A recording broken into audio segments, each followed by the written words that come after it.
Increíble. 48 horas después de la masacre en la penitenciaría de Guayaquil, se confirma que 3 reos fueron secuestrados por presos de otros pabellones, quienes exigían dinero para no asesinarlos. Presidente de la República, Guillermo Lasso, anuncia que su prioridad es la seguridad de los ecuatorianos y no descartan nuevos estados de excepción para combatir la crisis carcelaria.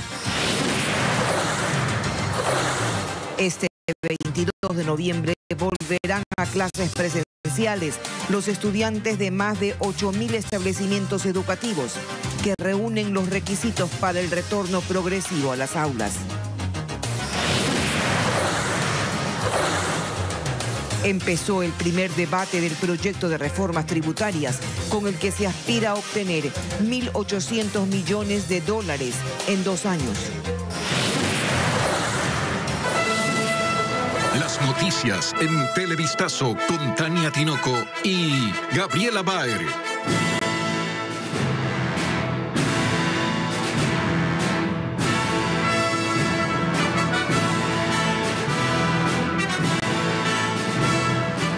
Amigos, bienvenidos a esta emisión de Televistazo.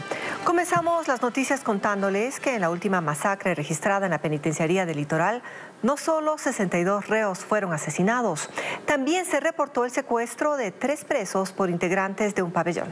Hola, Tania. ¿Qué tal, Gaby, amigos televidentes? Así es. Merlin Ochoa nos informa también que entre los acribillados están Abraham Muñoz, quien estaba sentenciado por un caso de corrupción en hospitales públicos, y John Campuzano, quien fue detenido por el caso Ispol. La madrugada de la masacre en la penitenciaría del Litoral no solo fueron acribillados 62 presos, también hubo 3 secuestrados.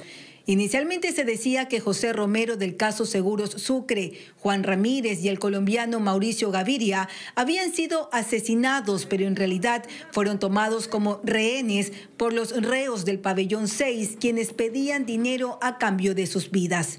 Tras la intervención militar y policial, fueron liberados y puestos a buen recaudo. ¿Y cómo me lo va a entregar ahora el Estado? ¡Muerto!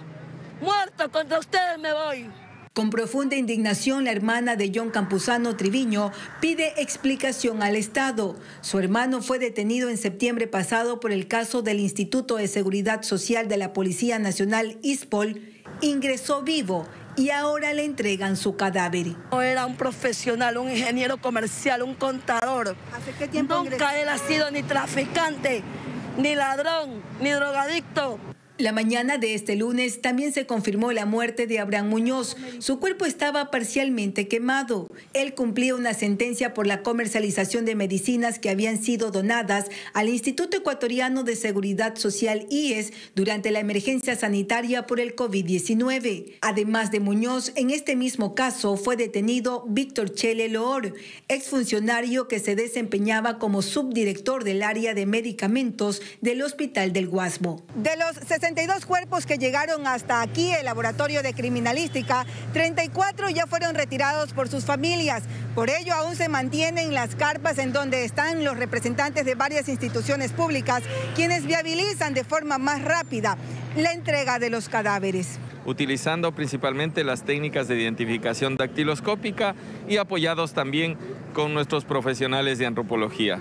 Entre los asesinados también hay presos que estaban por delitos menores, como adeudar la pensión alimenticia.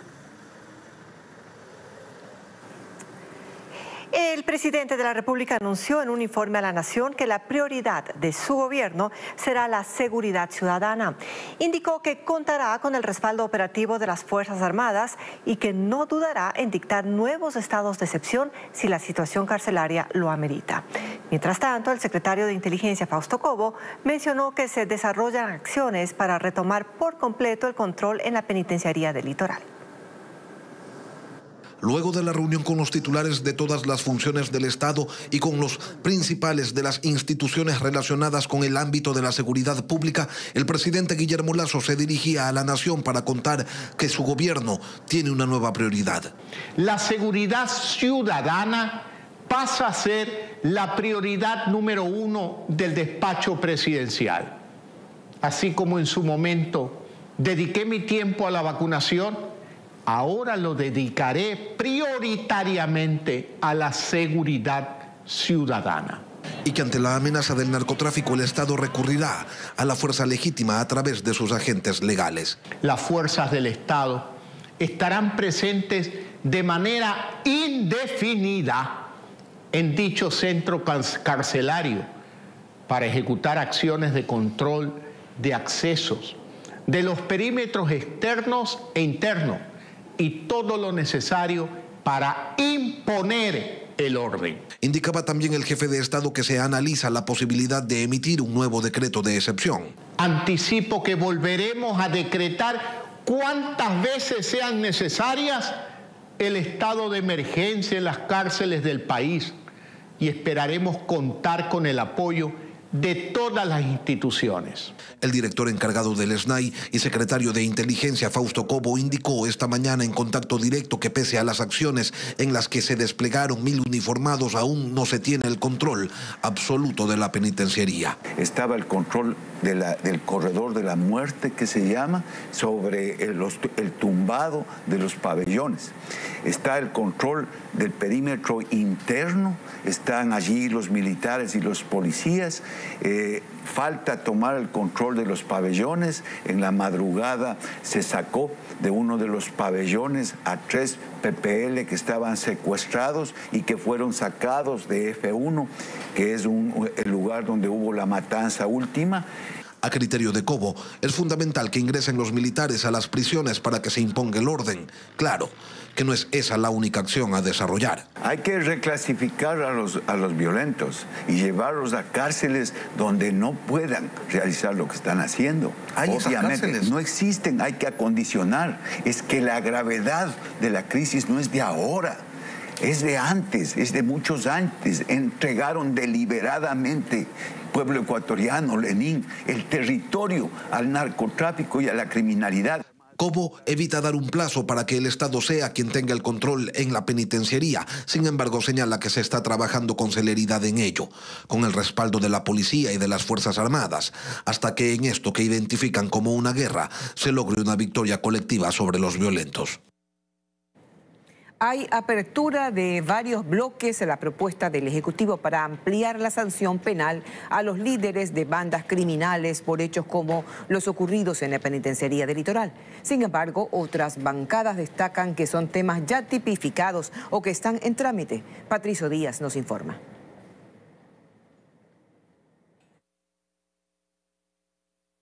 Se politice la crisis carcelaria y también hacen un llamado de atención a la Corte Constitucional. A la Corte Constitucional, que bajo interpretaciones de la Constitución no se deja aplicar la práctica de las instituciones y su intervención en las cárceles. Y piden al Ejecutivo agilite indultos a los líderes sociales detenidos, además de recordar el trámite de amnistías en la Asamblea. Desde el oficialismo se explicó la intención del presidente de la República de ampliar la fuerza de la sanción penal sobre los líderes de bandas delictivas que generen hechos violentos como los de la penitenciaría. La ampliación de este tipo penal o de esta autoría en cuanto al grado de participación en un tipo penal, lo que va a permitir es perseguir este tipo de delitos.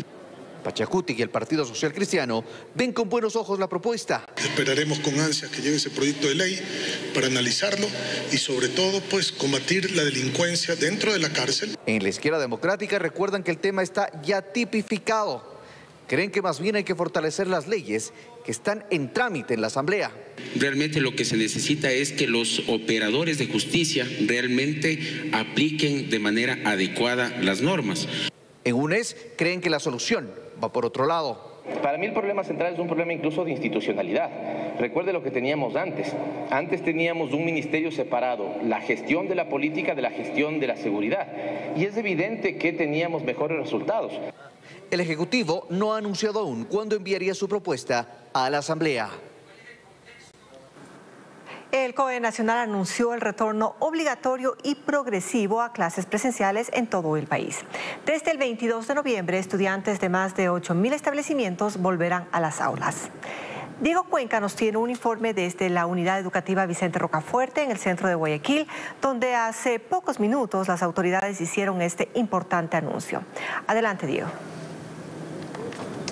Buenas tardes, amigos en todo el país. Hoy en Guayaquil, por unanimidad, los miembros del COE Nacional decidieron que se autoriza el retorno a clases presenciales desde el próximo lunes 22 de noviembre. Escúchelo bien, desde el próximo lunes 22 de noviembre los estudiantes podrán asistir a clases presenciales en más de 8.800 unidades educativas que están autorizadas para recibir al 100% de los alumnos en las aulas. La ministra de Educación, María Brown, explicó que el retorno a clases será por grupos. Primero iniciará el bachillerato técnico rural, incluyendo Galápagos. Escuchemos. El primer grupo autorizado el día de hoy en el COE Nacional es el grupo de bachilleratos técnicos y rurales a nivel nacional. Son estudiantes entre 15 y 17 años de edad. El segundo grupo iniciará su retorno al 100% de aforo a partir del 6 de diciembre en el país y el 7 de diciembre en la ciudad de Quito. Y se trata de los demás estudiantes del bachillerato y de los estudiantes que están en educación general básica en los años de educación superior, octavo, noveno y décimo de educación general básica. El último grupo que se incorporaría, que son los estudiantes de educación básica elemental a partir de primero de básica en adelante, ya el 17 de enero del año 2022. Esta decisión se da según los informes técnicos y epidemiológicos sobre el plan de vacunación en docentes y estudiantes. Así lo ha dicho el presidente de la República, Guillermo Lasso. Escuchemos. Hemos vacunado ya al 61% de los ecuatorianos y la ministra me confirma que nuestra meta será vacunar al 85% de los ecuatorianos hasta finales de año. Esa meta es muy importante. Primero, para que los niños regresen a las escuelas y colegios y los jóvenes regresen a las universidades. Más detalles sobre este retorno a clases presenciales para los estudiantes se lo explicamos en un nuevo reporte en nuestro noticiero estelar a las 19 horas. Seguimos con ustedes. Buenas tardes. Gracias a Diego Cuenca desde la unidad Vicente Rocafuerte en el centro de Guayaquil. Y en el mismo tema, en el noroeste de Guayaquil denuncian que delincuentes se robaron los cables de luz de una unidad educativa. Este no sería el único caso, por eso los padres de familia están preocupados y aseguran que así no enviarán a sus hijos a las clases, como nos reporta Estefanía Arias. A los alumnos de la unidad educativa Monseñor Leonidas Proaño, en Flor de Bastión, noroeste de Guayaquil, les tocará estudiar en tinieblas. Los padres de familia denunciaron que los delincuentes se llevaron los cables de luz, incluyendo los que estaban conectados a las cámaras de seguridad. Estamos muy preocupados porque así no pueden estudiar nuestros hijos. Se hizo un esfuerzo con los padres de familia para instalar cámaras. ¿Qué pasó? En el tiempo de que estuvo más dura la pandemia, que no pudimos asistir, han hecho los amigos de lo ajeno, han hecho ellos como que ellos estaban viniendo a la institución y se han adueñado de todas las instalaciones. Todo lo que es electricidad, todo lo que eran las cámaras se han llevado.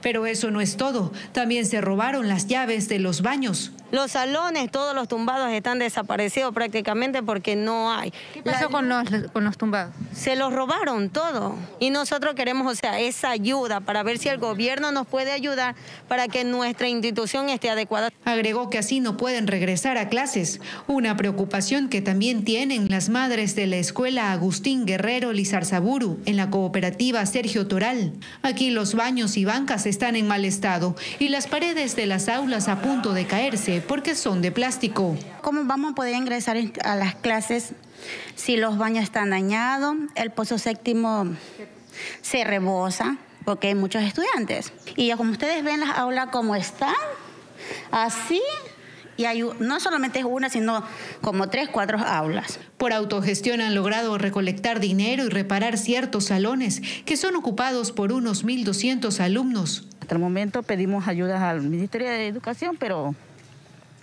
no nos dan ninguna respuesta porque dice que no hay presupuesto. Y hasta que esa ayuda llegue, señalaron, seguirán organizándose y realizando mingas en las instituciones, pero recalcaron que aún así no enviarán a sus hijos a clases.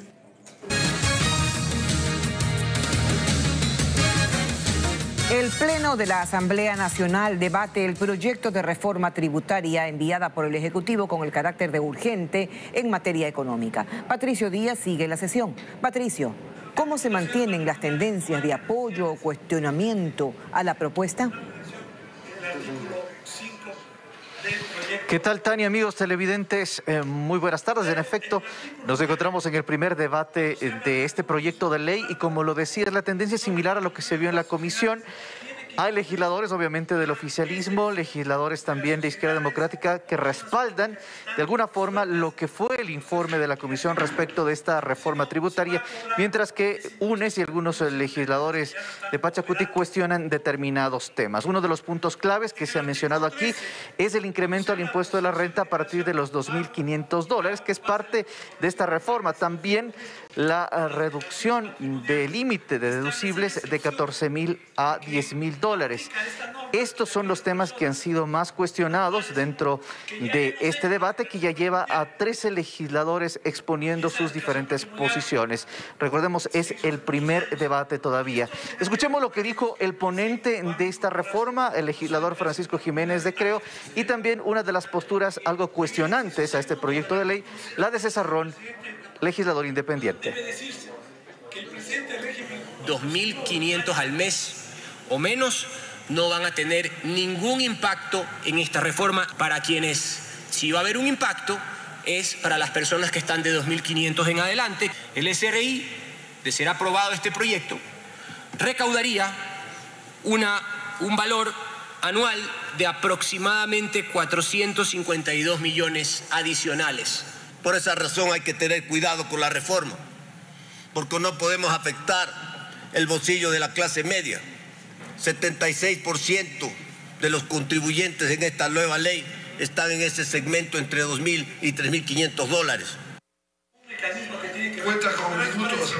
Se conoce que son entre 40 y 50 los legisladores que han solicitado la palabra para esta tarde para tratar esta reforma tributaria, que recordemos, luego de este primer debate, con las observaciones que se tomen de esta sesión, la Comisión de Desarrollo Económico deberá preparar el nuevo informe hasta el 28 de noviembre. Es el límite para que la Asamblea apruebe o archive esta reforma, recordando que es un proyecto económico urgente y por eso tuvo 30 días para su trámite. Es la información que les tenemos desde aquí, desde la Asamblea Nacional. Continuamos escuchando esas observaciones y les daremos a conocer oportunamente. Regresamos contigo, Gaby.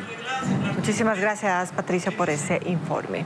Y esta mañana en la Corte Nacional de Justicia empezó la audiencia de revisión de la condena de Diego Vallejo, ex asesor del gobierno de Rafael Correa, quien está asilado en Estados Unidos.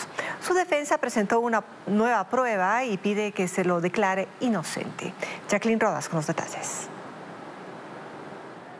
Diego Vallejo fue detenido en 2012 y sentenciado por tráfico de armas y asociación ilícita. Estuvo 18 meses en prisión y actualmente vive en Estados Unidos, país que le concedió asilo. Desde ahí presenció la audiencia de revisión que se realizó este martes en la Corte Nacional de Justicia. Su abogado pidió al tribunal que se lo declare inocente. La principal prueba nueva que presenta es la declaración juramentada de Víctor Rivadeneira, quien ante el Consulado de Ecuador en Bogotá contó bajo juramento que formó parte de un complot liderado por el gobierno de Rafael Correa para implantarle armas a Vallejo en un falso operativo de rutina. Dio detalles y señaló a altos funcionarios de la época. Pero la Cancillería no envió la copia certificada de esa declaración. Además, no acudieron policías que debían testificar. En buena hora, los señores magistrados han aceptado nuestro pedido y han suspendido la audiencia bajo ese precepto, el derecho a la defensa, porque no podemos nosotros litigar si no tenemos los medios probatorios. Sin medios probatorios, ¿cómo probamos la inocencia de Diego Vallejo? El tribunal dio 10 días para que se cumpla con el pedido y dispuso que se vuelva a notificar a los uniformados y se los traiga con la fuerza pública. Luego de conocer todas las pruebas, el tribunal tomará una decisión. Durante los primeros años del correísmo, Diego Vallejo trabajó para las Secretarías de Transparencia e Inteligencia y en el Ministerio de Justicia con José Serrano, pero luego se distanció y realizó denuncias públicas que involucraban al gobierno en casos de espionaje, corrupción e irregularidades en concursos para elegir autoridades. En otros temas, productores avícolas alertan sobre un posible desabastecimiento de huevos y pollo para los próximos meses. Dicen que la prohibición de importación de maíz da paso a la especulación, lo que rechaza el gremio de agricultores. Rafaela Hermida nos informa que hay un incremento en el saco de maíz. El maíz es la principal materia prima de las granjas avícolas del país. Preocupa a los productores. Actualmente ya está en el orden de los $19 allá en la costa, pretendiendo subir a 20, 21, algo que va a repercutir directamente en los costos de producción y que va a encarecer nuestros productos. Afirman que la especulación se produce luego de que se analiza la detención del permiso de importación de 120,000 toneladas de maíz. No puede ser que el país viva con una limitación de abastecimiento de maíz, en este caso, que la producción local no alcanza a cubrir. La Federación de Cámaras de Industrias del Ecuador pide que se restablezca esa autorización y responsabiliza a los comerciantes de acaparar la materia prima. Nos permitan inmediatamente traer ese grano y también hacer que se cumplan con los precios que están vigentes. Sin embargo, desde Palenque, en la provincia de Los Ríos, el cantón con mayor producción de maíz, rechazan la acusación. De maíz sí hay bastante, maíz yo creo que tenemos hasta mediados de enero, fines de enero. Reconocen que el valor del quintal subió y explican las razones. El agricultor no tiene para comprar un saco de abono tan caro que está ahorita. Imagínense que no tenía cuando valía $17, imagínense ahorita que vale $46 un saco. Solicitamos una entrevista al Ministerio de Agricultura. Estamos a la espera de una respuesta. Continuamos. Un trágico accidente de tránsito se registró esta madrugada en la vía Panamericana en el cantón Naranjal, en Guayas. Un bebé de 10 meses murió arrollado por un bus interprovincial. El hecho ocurrió cuando la madre del menor se subió al transporte, perdió el equilibrio y se cayó junto al pequeño. El conductor siguió su marcha pasando por encima del infante. Tras el siniestro, el hombre, el chofer, fue detenido y llevado hasta las autoridades competentes. Luego de la audiencia de flagrancia, un juez le dictó prisión preventiva. Y la violencia continúa en las calles de la provincia del Guayas. En los últimos días se han registrado 11 asesinatos en diferentes sectores de Guayaquil y Durán. El último caso ocurrió durante un velorio donde 5 personas fueron baleadas. El crimen más reciente en Guayaquil ocurrió la madrugada de ayer en el bloque 2 de Bastión Popular. Allí se velaba a una mujer que fue asesinada el sábado anterior cuando varios sicarios irrumpieron y dispararon con fusiles y pistolas a todos los asistentes. Producto del ataque, 5 personas fallecieron y una salió herida. Una de las víctimas era un adolescente de 16 años. Pero antes de este hecho en la urbe se registraron varios casos. El domingo en el bloque 6 de Flor de Bastión, en el noroeste, un hombre fue acribillado cuando conversaba afuera de su casa. La policía indicaba cómo sucedió. Aparentemente, por las características del hecho, una muerte selectiva. De igual forma, fueron levantados 11 indicios balísticos del sitio. Se conoce que en el 2019 presentó una aprehensión por tenencia ilegal de arma de fuego. En el Guasmo, al sur de Guayaquil, sicarios mataron a tiros a otro sujeto cuando salió de una fiesta en la cooperativa Velasco Ibarra. Y en el cantón Durán, moradores del Cerro Las Cabras hallaron el cuerpo desmembrado de un hombre cuyas partes estaban divididas en 4 sacos de yute. Con estos hechos en lo que va del año, ya suman 578 las muertes violentas en los cantones Guayaquil, Durán y San Borondón. Los moradores del barrio Balcón del Sur en Quito lograron retener a un delincuente que ingresó a la casa de una mujer cuando dormía. En poder del sujeto se encontró un arma blanca. Alex Pila con los detalles.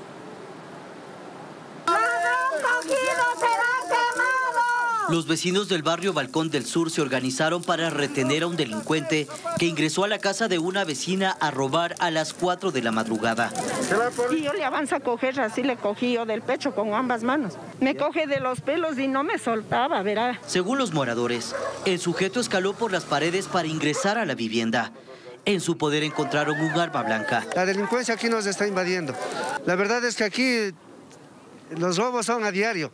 A partir de desde las 4:30 de la mañana a las 5:30 los robos son a diario. Están robando las casas, están robando los carros, los artículos de los carros, las memorias, todos están robando. Acá nomás le robaron a la vecina. Los vecinos cuentan que los robos y asaltos no solo son en la madrugada, y ese solo es uno de los problemas. Aparte del escaso patrullaje policial, los vecinos tienen que lidiar con los terrenos baldíos que son utilizados por delincuentes para esconderse. Roban y enseguida corren a la guarida y se cambian la ropa y vuelven con otra ropa y como que si no ha pasado nada.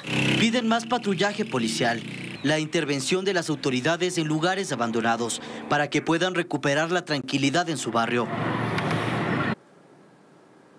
Tenemos más información. Aumentan los robos de celulares en el sur de Quito. Una mujer persiguió a un delincuente luego de que éste se llevó su teléfono. Alex Ceballos con las imágenes. Los robos de celulares y riñas callejeras atemorizan a los vecinos de la Ciudadela del Ejército 2, en el sur de Quito. Los últimos casos fueron captados por las cámaras de seguridad. Escuchemos lo que le ocurrió a una vecina. Dos señores que estaban ahí que siempre espiaban. Y en ese momento yo abrí la ventana para sacar el celular para ver el número y no sé en qué momento se dio la vuelta y casi metiendo la mitad de cuerpo por la ventana me arranchó el teléfono. Aquí se observa cómo actúa el delincuente. La perjudicada la siguió 200 metros, corriendo. Sorprendentemente el desconocido devolvió el artefacto. Él cuando ya estaba cerca me lanzó el teléfono y me dijo, toma, este teléfono feo que ha sido. Pero la verdad los vecinos no hacen absolutamente nada, solo se ponen a espiar detrás de las ventanas. Es un barrio que lucha para salir adelante, pero la delincuencia no le deja. Otro problema son las riñas callejeras, con pistola en mano. Nuestro requerimiento indispensable es que por medio de la Administración Zonal Quitumbe se nos asigne personal como acto de presencia, haciendo rondas espontáneas aquí para de esa manera evitar el asunto de asaltos, robos.